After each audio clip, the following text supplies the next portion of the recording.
Why won't he tell me what is wrong? Something is wrong. The fact that something is wrong has many manifestations in the narcissistic dynamic.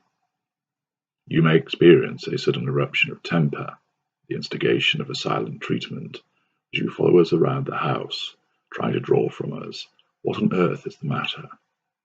It might be that you plead with us to explain, as all we do is fix you with a malevolent glare and say nothing. It may escalate into you being accused of various transgressions, which make no sense, and certainly cannot be what is truly wrong, since the allegations have no bearing in fact. You are faithful, yet accused of having repeated affairs. It makes no sense. You are told you are never listened, but that is all you ever seem to do. The subject matter of the vitriolic accusations is clearly not what is really wrong. We may vanish, subject you to a bewildering word salad, drag you into a circular conversation, triangulate you with the angelic other person, but still you are none the wiser as to what is actually wrong. Repeatedly, you exhort us to explain, to elaborate, to detail what is causing this behavior, just to talk and help you understand. Surely it is a reasonable and sensible request. Whether it is silent treatments, triangulation, verbally abusive accusations, a beating, and so many other manifestations, they will all have a common thread. We will not tell you what is wrong. Why is this so troubling?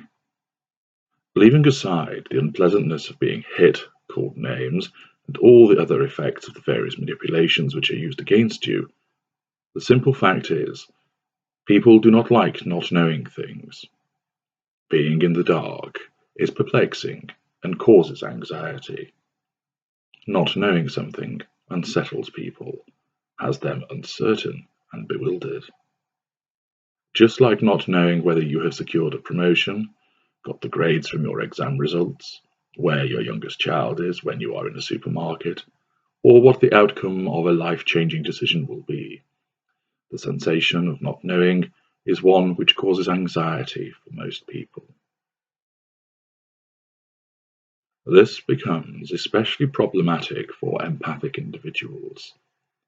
Not being told what is wrong by a significant other, a family member, or a friend is even worse for an empathic individual, because this offends many empathic traits. 1. You want to help.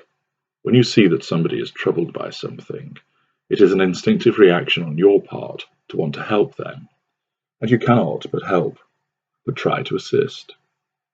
If you are not told what it is, you cannot help, and this increases your frustration. 2. Your propensity for self-examination. If you are not told what the issue is, you will then spend a considerable amount of time trying to work it out as you replay conversations, analyze recent events as you seek a third-party influence which has caused our behavior, and then ultimately you will examine whether you have caused the problem, and if so, how. 3. Your capacity for self-blame. Without being furnished with the details of what is causing our behavior, you indulge in the behavior just described at number 2, and eventually all roads lead to a moment of mea culpa, as you self-flagellate and decide you must have done something wrong. After all, nobody becomes upset for no reason, do they? 4. You are a truth seeker. Accordingly, you need to know the truth of what is making us furious or causing us to sulk. 5. You are a love devotee. The person you love is upset, angry, or tormented, and this pains you. You suffer the emotional contagion arising from this, and feel our pain as your own. With any pain, you want to make it stop. 6. You expect honesty in all dealings and especially from those close to you. You expect us to be honest and tell you what is annoying us. 7. You are a problem solver, and you need to fix the problem, which is so apparent in its appearance. 8. You are a good listener. You want to listen, and if only we would explain what it is that it is upsetting us so much, you will readily sit and listen. But please, please just tell you what it is.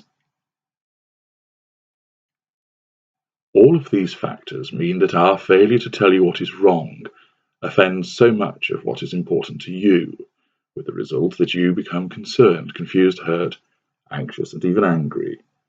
This naturally leads to one place: fuel. From your perspective, you know that if you talk about a problem, you feel better, a problem shared and all that. You also know that you have the skill set and the tools to make everything well again. You have that selfless willingness to attend to the needs of others and remedy the ill. You want to collaborate, solve the problem, and that way we will feel better, and in turn, so will you. You cannot walk away from not knowing what it is. You have to know. This near inescapable desire to know what it is that is wrong results in people falling into traps in terms of finding a reason why we are not talking about it to you. This is because the victim does not know what they are dealing with. He or she does not understand that they are dealing with one of our kind, so instead, they will become ensnared in one of the many misleading traps. These are propounded by popular and incorrect reasons as to why some people will not talk about a problem, and arise from ignorance about our kind. In such an instance, you will hear comments such as, "He is the strong silent type. She has trouble trusting people. That is why she says nothing. He feels silly admitting to having a problem. He wants to sort things out for himself. She won't rely on other people, it is pride. He has always learned to deal with things on his own. Stiff upper lip, I guess. He doesn't do feelings." Whilst there may be a kernel of truth in the applicability of these comments to the situation, they are not the whole and sole reason for the failure to communicate the problem to you. The reason that someone who is of our kind will not tell you what is wrong goes beyond these comments. The Lesser Narcissist. If you are entangled with a Lesser Narcissist, he will not tell you what is wrong because he does not know what is wrong. His less well-developed ability to control his environment means that the slightest disruption threatens his control as a whole. You are not doing what he wants, but he does not know what he wants. All he realizes is that something is wrong, but he cannot identify it. He cannot articulate what it is, and this manifests as his increased irritation and annoyance. Indeed, the restlessness he experiences from the sensation of feeling like he's losing control is what is behind his need to lash out at you. Your desire to help only serves to annoy him all the more. As you keep asking what is the matter, you are actually reinforcing the shortcoming and repeatedly reminding him of the problem that he cannot identify. Accordingly, his skewed logic will readily conclude that you are the problem. You are the problem, and your repeated reminders of this shortcoming constitutes as criticism. Fury is thus ignited, and it will erupt as heated fury. You still try to ascertain what is wrong, but all you are then doing is pouring fuel, in both senses, on the fire that rages inside of the lesser. The Midrange Narcissist. The Midrange Narcissist reaches the same conclusion as the lesser, namely, you are the problem. He does so far quicker as a consequence of his increased cognitive ability. He cannot put his finger on what is that. He cannot put his finger on what it is that you are doing that is causing his sense of dread, that feeling of instability and vulnerability. but he recognizes that it is something to do with you. It has to be you. He will not say, however, that it is you, because the attention which is generated by you keep on asking him is making him feel better, because of course it is fuel. He senses that you are the problem, therefore it makes sense to keep you guessing as to what his problem might be. After all, you should be able to work out what is wrong without him needing to tell you, if you truly love him. You should be able to ascertain the problem and remedy it, because we expect this level of telepathy and second-guessing. The mid-ranger cannot tell you what is wrong, because, just like the lesser, he does not know, but he knows straight away that it is something to do with you. Therefore, he wants you to work it out and resolve the problem, and he will not provide you with any input. Why should he? He may talk in vague terms in order to keep the guessing game going, so you are led down dead ends and blind alleys, and all the while fuel is obtained. The Greater Narcissist. As you would expect, the Greater knows full well what is wrong.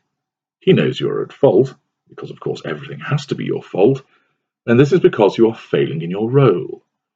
If you were performing as an effective appliance, he would not feel this way. You are clearly not functioning, and therefore you need to be punished until you eventually start to function again. Note, this does not mean that you actually identify a problem and solve it, but rather that you start to provide fuel, comply with the Greater's demands, and submit to his or her control. The Greater is never going to tell you what the problem is. To do so would be furnishing the enemy with secret information, and that cannot happen. To tell you that you are not functioning and you are eroding his sense of control would be tantamount to ceding further control to you. Our sense of wariness will prohibit us from disseminating such information. Instead, as part of regaining control, the Greater knows that having you flow with fuel and pleading for him to talk to you is all part of the game which must be played. He is superior, and not in the business of giving you any insight into his dark mind. You are there to have your strings pulled, and he will delight in doing the same, keeping you in the dark, upset, and begging for him to talk to you. He may embark on lengthy but ultimately meaningless monologues, grandstanding, and pontificating, but all this is done purely to tie you up in further knots. What do you do? Firstly, recognize it is happening, and now understand why that is. Ask once what is wrong. Don't expect to receive an answer, or if you do not expect it to be meaningful or helpful. You have, however, discharged your obligation by asking us what the problem is. Understand that repeatedly asking us what is the matter is only providing us with fuel and allowing us to regain control. If you keep asking, we will just keep going with the game of not telling you. Once we see fuel flowing, we want it to keep flowing. Instead, ask, and if you receive no answer or a meaningless answer, just state, "Okay, I'm sure you will tell me when you are ready." Then walk away.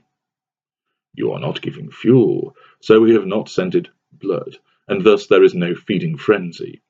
Your comment is not a criticism, however, because you have allowed power to vest in us by leaving the decision with us. You can then get on with what you want to do. Yes, you will be accused of not caring, but do not respond. Yes, you are likely to face further pressure to draw fuel from you, but move away from us, or if you cannot, engage in a different task, and if you feel the need to say something, just state in a neutral fashion. I have asked, and I understand you will tell me when you decide you want to. That is fine. By asking once, leaving the decision with us, restating that position, if need be, not encouraging a fuel frenzy, and not wounding us, the particular manipulation that is being allied with not telling you what is wrong will fizzle out. You will then save yourself worry, energy, concern, and anxiety.